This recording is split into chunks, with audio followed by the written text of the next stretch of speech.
बोलो शिव शंकर भगवान की जय। हिंदू धर्म में नाग पंचमी का विशेष महत्व है। इस साल श्रवण मास के शुक्ल पक्ष की पंचमी तिथि इस पर्व को मनाया जा रहा है। इस दिन हर कोई अपनी श्रद्धा के अनुसार नाग देवता की पूजा करने के साथ उन्हें दूध पिलाते हैं। इस दिन पूजा करने के साथ साथ इस पौराणिक कथा को अवश्य सुनना चाहिए।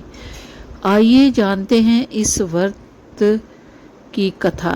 नाग पंचमी व्रत की कथा के अनुसार प्राचीन काल में एक सेठ जी थे जिनके 7 पुत्र थे।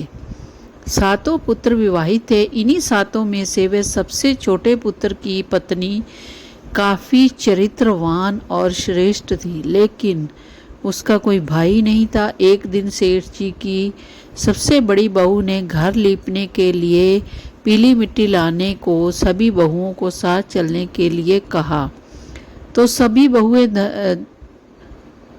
धलिया और खुरपी लेकर मिट्टी खोदने लगी। तभी वहाँ एक सांप निकला। जैसे ही बड़ी बहू ने देखा तो उसे खुरपी से मारने की कोशिश करने लगी। ऐसे में छोटी बहू ने तुरंत उसे सांप मारने से रोका। ऐसे में बड़ी बहू ने सांप को नहीं मारा। ऐसे में सांप उस स्थान से हटकर एक और जाकर बैठ गया। फिर छोटी बहू ने सांप से कहा, मैं अभी लौट कर आती हूँ, तुम यहाँ से कहीं मत जाना। यह कहकर वह सबके साथ मिट्टी लेकर घर चली गई। लेकिन घर में कामकाज के कारण सांप को दिया वादा भूल गई। जब छोटी बहू को दूसरी दिन वह बात याद आई, तभी वह सभी को साथ लेकर वहां पहुंची और सांप को उस स्थान पर बैठा देखा। बोली, सर्प भैया नमस्कार। सांप ने कहा, तू भैया कह चुकी है इसलिए तुझे माफ कर देता हूँ, नहीं तो झूठी बात कहने के कारण तुम्हें डस लेता।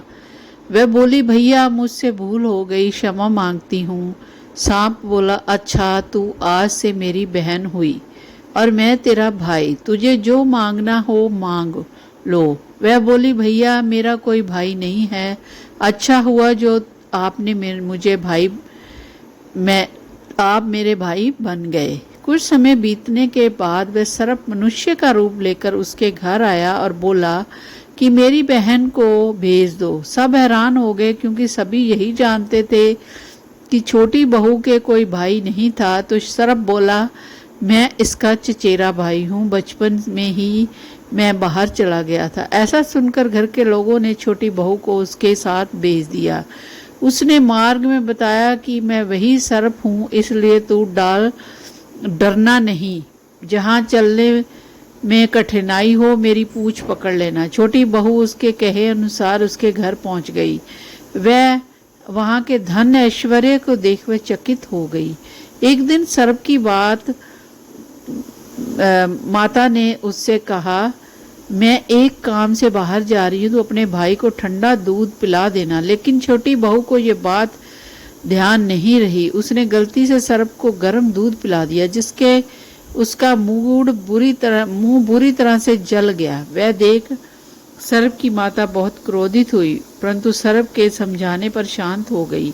तब सर्प ने कहा कि बहन को अब उसके घर भेज देना चाहिए। तब सर्प और उसके पिता ने उसे बहुत सा सोना, चांदी, ज्वार, वस्त्र, आभूषण आदि देकर उसके घर पहुंचा दिया। इतना ढेर सारा धन देखकर बड़ी बहू ने ईर्ष्या से कहा, तेरा भाई तो बड़ा धनवान है, तुझे तो उससे और भी धन लाना चाहिए।